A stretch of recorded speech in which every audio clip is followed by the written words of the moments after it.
हरये नमः।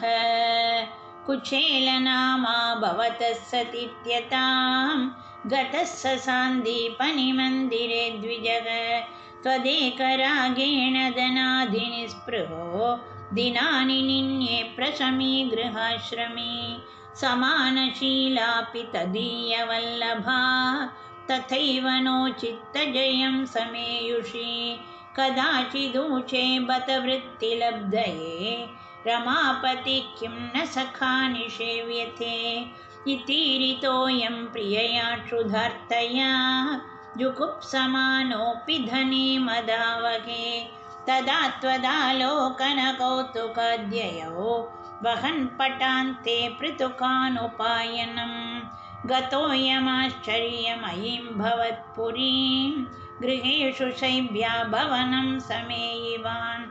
प्रविश्य वैकुण्ठमिवापनिर्वृतिं तवातिसंभावनया तु किं पुनः। प्रपूजितं तं प्रियया च वीजितं करे गृहीत्वा कथयः पुरा कृतं।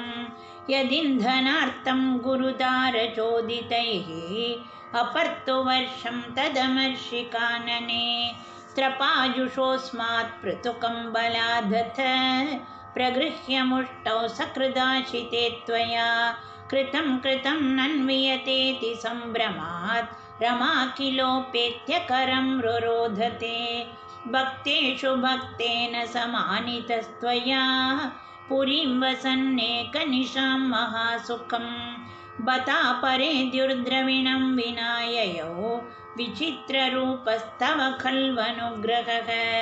यदि ह्यया शिष्यमदास्यदच्युतो वदामि भार्यां किमिति व्रजन्नसौ।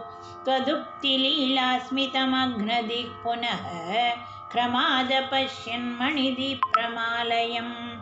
किं मार्गविभ्रंश इति भ्रमन् क्षणं गृहं प्रविष्टः स ददर्श वल्लभां। सखी परीतां मणिहेमभूषितां बुबोध च त्वत्करुणां महाद्भुतां। सरत्नशालासु वसन्नपि स्वयं समुन्नमद्भक्तिपरोऽमृतं ययौ। त्वमेव मा पूरितभक्तवाञ्छितो मरुत्पुराधीश हरस्व मे गदान्। हरये नमः। श्री गुरुवायूरप्पा शरणं।